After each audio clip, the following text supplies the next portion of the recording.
Gary Vaynerchuk with what I think is tremendous news. We've made some changes to episode 500. We're still taping in San Fran, but we're moving locations to Crush Pad where we're making the Vaniac cab. And we're expanding it to 600 people, and best of all, no more 50 bones. That just didn't sit right with me. Free attendance, 21 or older, bring a bottle of wine, we're all gonna share in it, watch the Thunder Show episode 500, and you know what, that's about it. I'm pretty excited about this. This is the Vayner Nation way to do things. I hope I see you there, and so if you want to be a part of it, we've set up a link on Crush Pad's website. You've got to register an RSVP, so Mott, link it up, and I hope I see you guys in San Fran next month for episode 500. See you later, and enjoy today's show. It's a good one. Hello everybody and welcome to the New York Jets Power Hour. Wait, no. This, my friend, this is the Thunder Show, aka WLTV, the internet's best program. Yeah, I'm saying it. That's right. I'm Dale Cruz. I write a wine weblog at drinksareonme.net. Matt, link that up. Nice. And it is my pleasure to introduce your host and my pal, say it with me, Gary Vaynerchuk.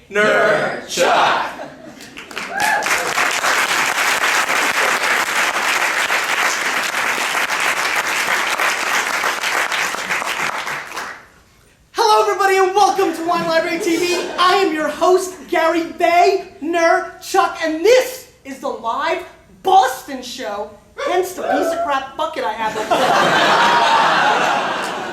Yeah, oh, it's gonna get way worse. If you think I picked on the Seahawk fans in Seattle, this is gonna get ugly. But this is a town that's winning a lot of championships, and I want to thank everybody in town today because I saw so many people wearing green Jets jerseys. I think I couldn't see it from my hotel room, but everybody's in green, welcoming me here for my live show. I appreciate that, and I want to thank everybody. This is going to be a very special show. We've got 4 very exciting wines here. We have a crapload of Vaniacs in attendance, which humbles and warms my heart, and I promise to bring straight thunder on this episode. So, we do not have Mott here, but we have Matt here. So he will be doing the linking up and the taping, and I'm excited about that. And I think without further ado, let's get into the first wine. So, zoom in on me here. We have the Dina, Alahas, 2007 Bianca, which is 86% Chardonnay, and Sauvignon Blanc, and 14% Chardonnay. Rolls in at 15 bones. Let's give it a little rinsey rinse first. This wine rolls in from Spain. Little whirl. Now say it with me, Vaniacs. Let's give this wine a sniffy sniff. Very good.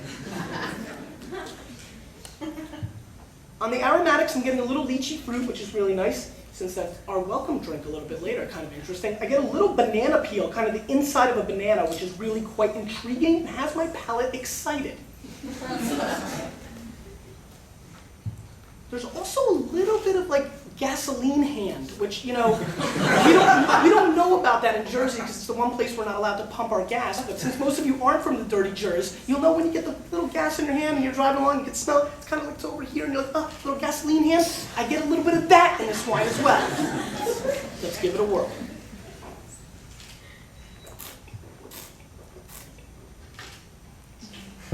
I love you, man.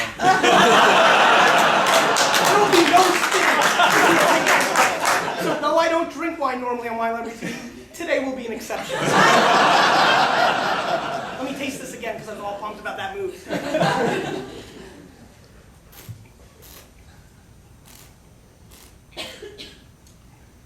This wine has nice acidity.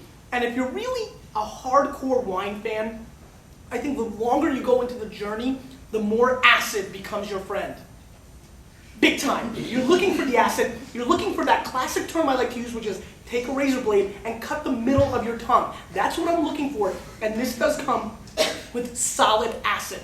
There's a little bit of an alcohol kind of issue in the mid-palate, believe it or not. It doesn't finish with a lot of alcohol. 13%, I would gauge a little bit higher. They're allowed to play around with that a little bit by law. There is really solid fruit here. The wine is very serviceable, and I think people that are really enjoying Sancerre or I wouldn't want to say New Zealand Sauvignon Blanc because it's not as grassy or grapefruity as that, but it's definitely I'll tell you what it is. It's a white Bordeaux drinker's white wine. It's got that kind of complexity. It absolutely is more of a food wine than a lot of Sauvignon Blanc blends that I've seen out there, so I like that about it. But it's lacking charisma globally. That really doesn't allow me to get super pumped on this wine. It's basic, and that basic aspect of that wine makes me believe that there's a lot of wines that I've tasted recently between $8 and $12 that have been more interesting or more compelling to my palate, because you need to trust your own palate. You're going to skip out of here later, try it, and be like, what was Gary talking about? I don't get gasoline in hand. Anyway, a solid effort, well made, definitely. There's some really good winemaking technique. I think they've got the most out of this fruit. I actually think the fruit source is a little bit of the issue in this wine. I don't think the fruit is just so unbelievable. And so I give them a lot of credit for kind of working with what they have. I'm going to score this wine 86 plus points. I think it's a solid effort. At 15 bones, suggested retail, I think it's pushing the price point, and I wouldn't tell you to go out and buy it. I think there's other alternatives, but it's definitely not something that ruined my life. Let's move on. We're going Rosé now. Same producer, 2007 Rosato, which is made from Syrah, 15%. Dina, Alahas. And let's give it a little rinse first. Go.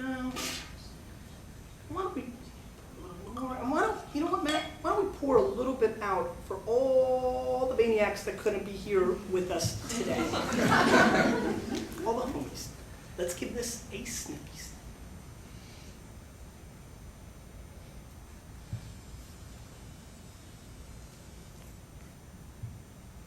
So quiet. Anyway, this actually smells a little bit like the old strawberry scratch and sniff sticker, if you remember, circa 1986. So I get a little bit of that on the nose, which I like quite a bit. I get a big load of cotton candy, like just puffy, and it gets on your hand and it melts down and you can't get it off. That kind of cotton candy kind of thing going on, which I like. The cotton candy and the strawberry component dominate the nose on this wine. There is a little bit of a Jolly Rancher, but not the square rectangle Jolly Rancher. Remember the one that was like a thin kind of thing you get, get them on Halloween, you'd be so pumped. The thin slidey one, not the square one. Jolly Rancher, strawberry style on the nose. Let's give it a whirl.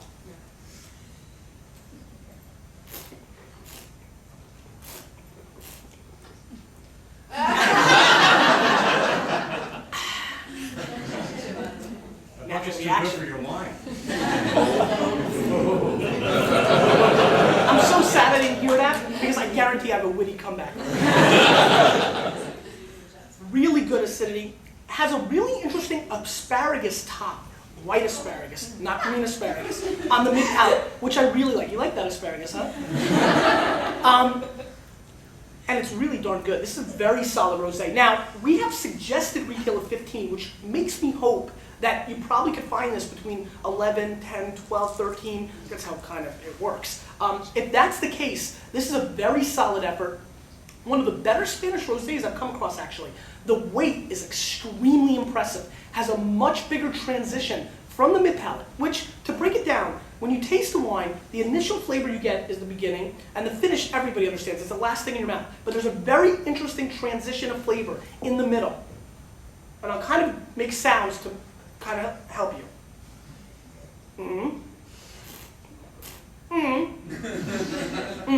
That in the middle, mid-palate. Very imperative. It tells you a lot of things about wine. In red wines, it really helps you evaluate how long a wine can age and where it's going. A hollow mid-palate is sad time. Now, this is an extremely well-made rosé. I think it goes with a lot of foods. Not only do I think a lot more people are understanding that rosés are interesting, actually, I think rosés actually even jumped the shark a little bit. Everybody continues to write about rosé. However, that doesn't take away from the fact that they're very interesting wines. Way too many people in America think rosés are cheap, sweet wine because of the white Zinfandel sensation in America. But when you go to the hot spots in Europe, rosé is all the flavor in the summer months. P. Diddy and his yacht? Rosé. And so what's really interesting to me is that a lot more people are getting into rosé. And I think what's really most fun is I think people are realizing you can drink these with food. And to me, this is a gorgeous wine to go with, let's say, Maryland crab cakes. So, great effort, very solid. I'm going to score this a 90-point rosé. I'm really feeling it. I think people need to go out and seek this out. I have no idea where to find it. We need to find it from the store. I'm excited. Good effort. And again, if this is a $12, $11 play, because 15 is pushing it a little bit, you can get some really substantial Provence rosés. But if this is an $11, $12 play, I think it could do a real damage and a real fun party wine, and considerably better, in my opinion, as a wine globally to the white counterpart. You can get that at the wine gallery. You can get that in the wine gallery. Let's move on. Sur de Los Andes from Argentina, 10 bones. This is 100% Cabernet Sauvignon, 2006 vintage. Let's give it a little bit of a rinse. How many people here drink rosé? Raise your hand. How many people here have never had a rosé? Don't lie. Okay. Okay, hold on. This is what just happened for all the maniacs watching at home. I asked how many people drink rosé. I don't know, 40% raised their hand. Then I asked who doesn't drink rosé, never had one. 2 people raised their hand, which is less than 1%. So I'm really not, you got the alligator arm. All right, let's give the Sur de Los Andes a sniffy sniff. Now, I always get excited about $10 Cabernets because when you find good $10 Cab, you're pleasing America. We consume gorgeous, huge, massive, uncanny amounts of Cabernet, and I'm always looking for good cabs in the $8 to $15 price range. Argentina a lot of times brings that thunder, and so I'm excited about this. I have had Sur de Los Andes in the past vintages, and they've actually been very serviceable. 06 being an interesting vintage in Argentina, I've got some really good preconceived notions. Let's see what's going on. Sniffy sniff. Red licorice. Cherry juice.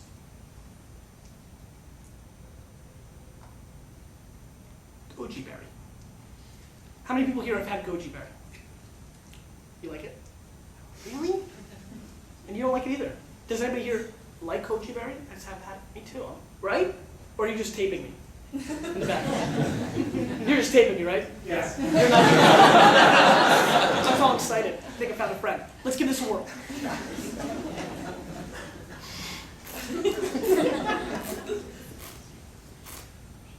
We can still be friends, by the way. Oh man, that was terrible.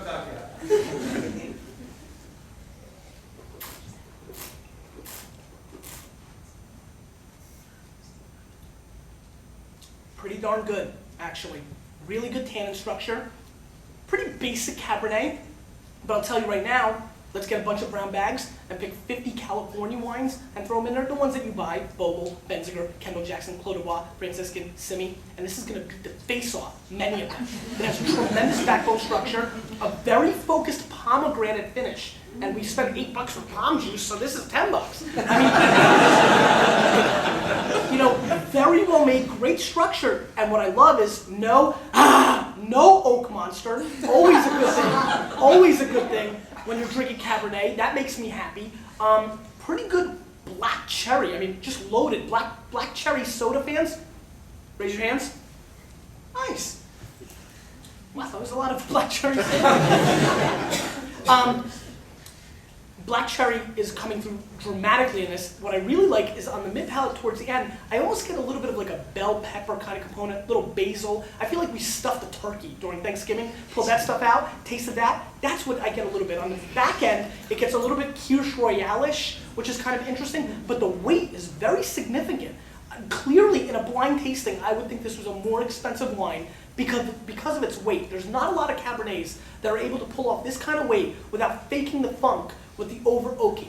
So very interesting, very well made. Let me just give it one more shot. It's a winner's bucket. I'm going to be cocked by the end of the show. Nice meeting you. This is pretty good. I really like this effort. I mean, I think I built it up more than it really is just because I'm really excited when I find good $10 cabs.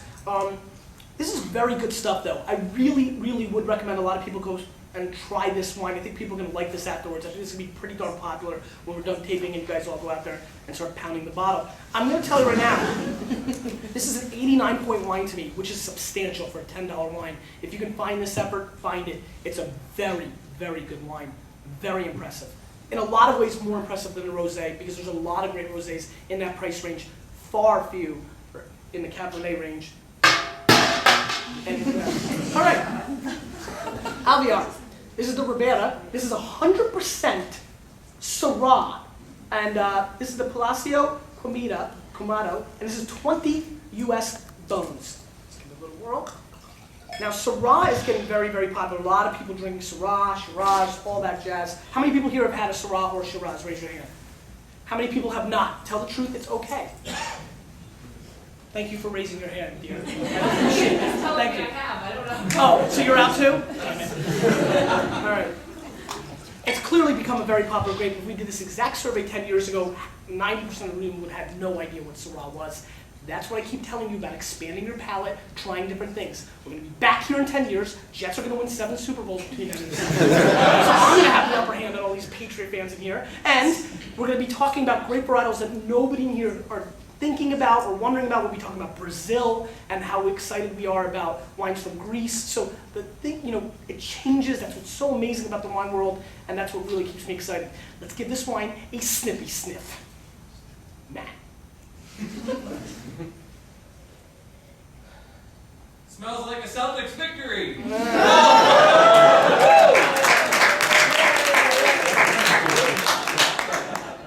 Did Kevin Garnett lose his mind?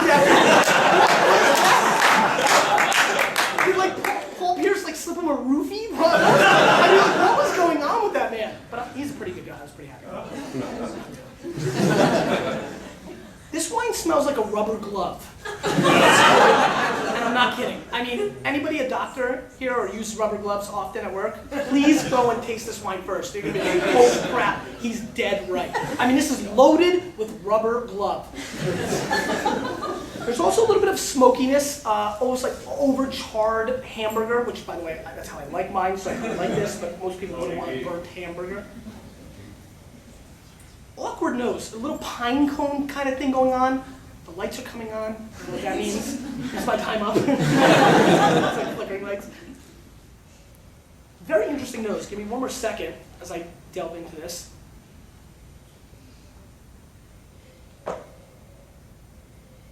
Yeah, I get like a forest floor pine cone, let's go to Washington State and walk around and get lost and be like, oh crap, where are we kind of thing going on. That's what I'm getting here with the plastic glove. Let's give it a whirl.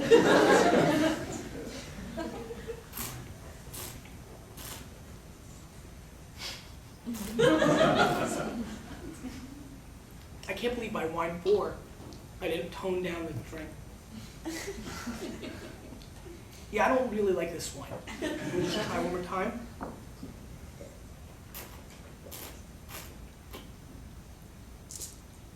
This is interesting. There's a little grabbing at me, but I can fend it off with the wristband.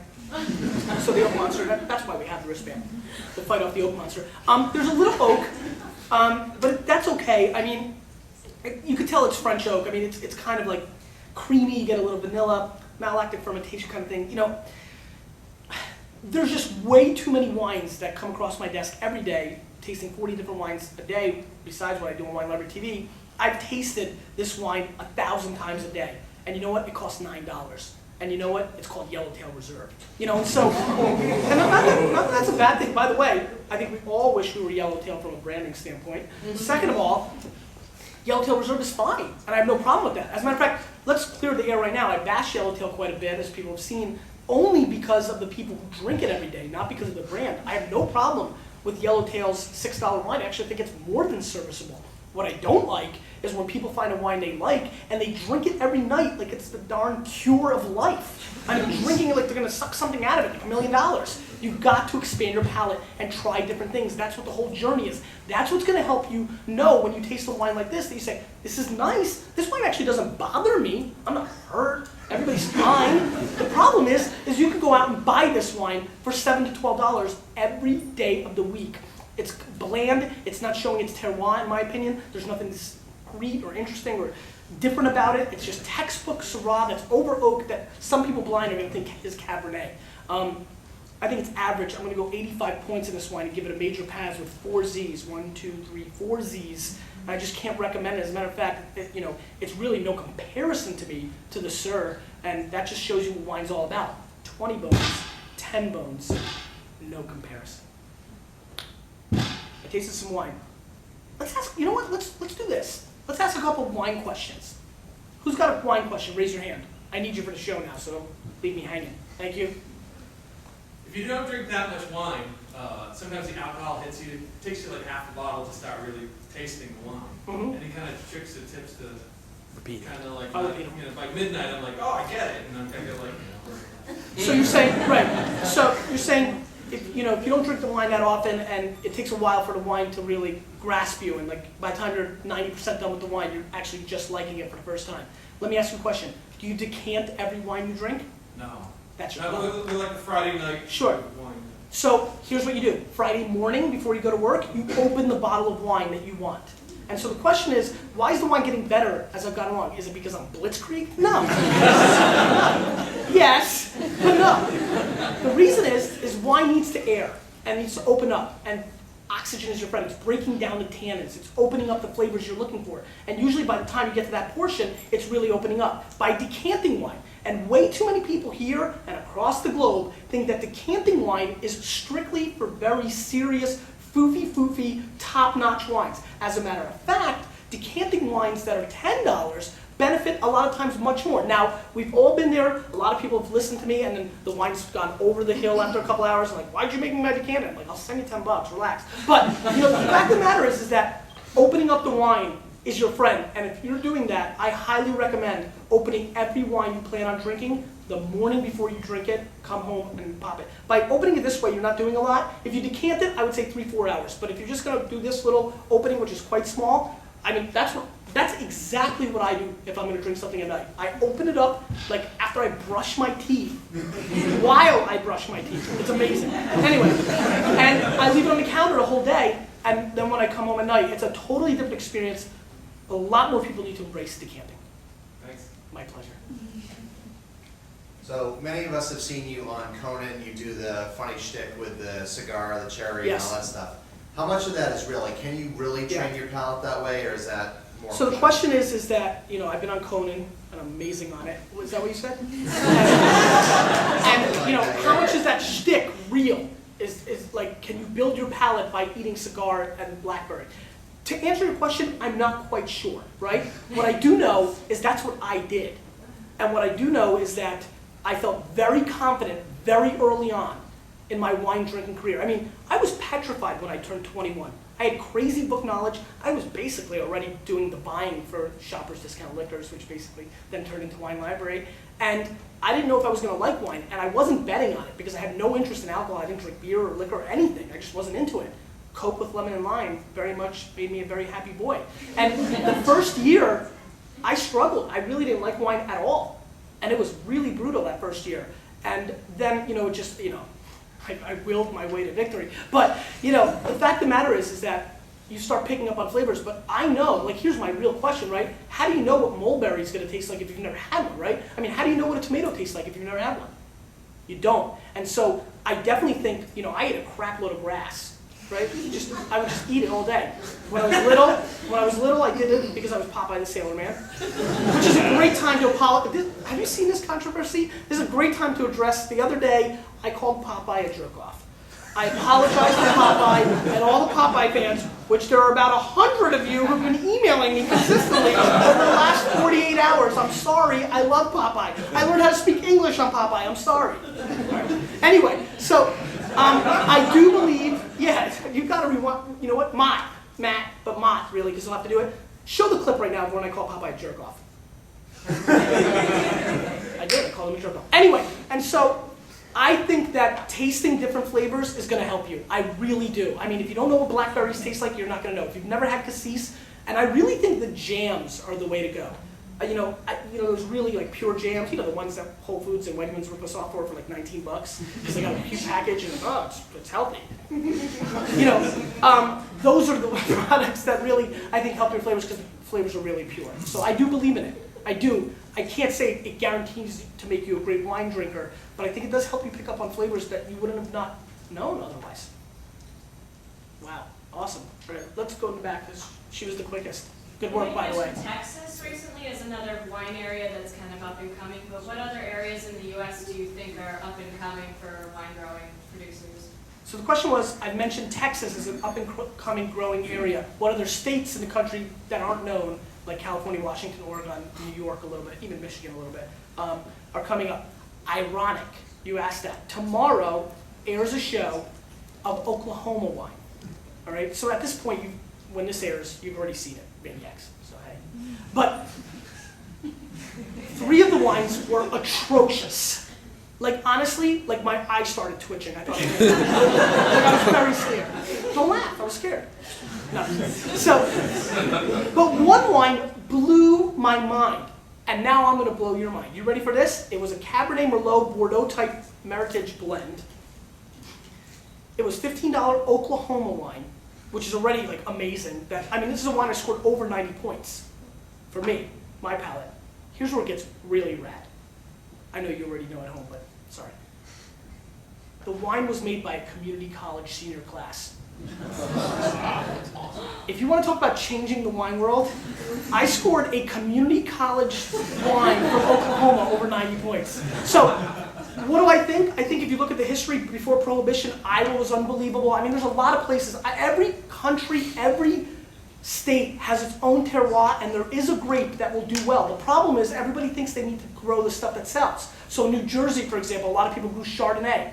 Chardonnay in Jersey is bad. You know, they need to embrace different grape varietals. And so I think if you find the right grape varietal for your terroir, I think everybody can do some damage. I think Oklahoma clearly is now on my radar. Michigan is huge. I think Idaho is going to be humongous. I think Idaho is Washington State 2.0. So if you want to make some cash, go buy some land in Idaho, and you'll totally be able to make some wine, vineyards, you'll love life, you'll be a little bored. I'm just kidding. And I might have to go to Idaho again. Now you're getting emails. Here come the emails. All right?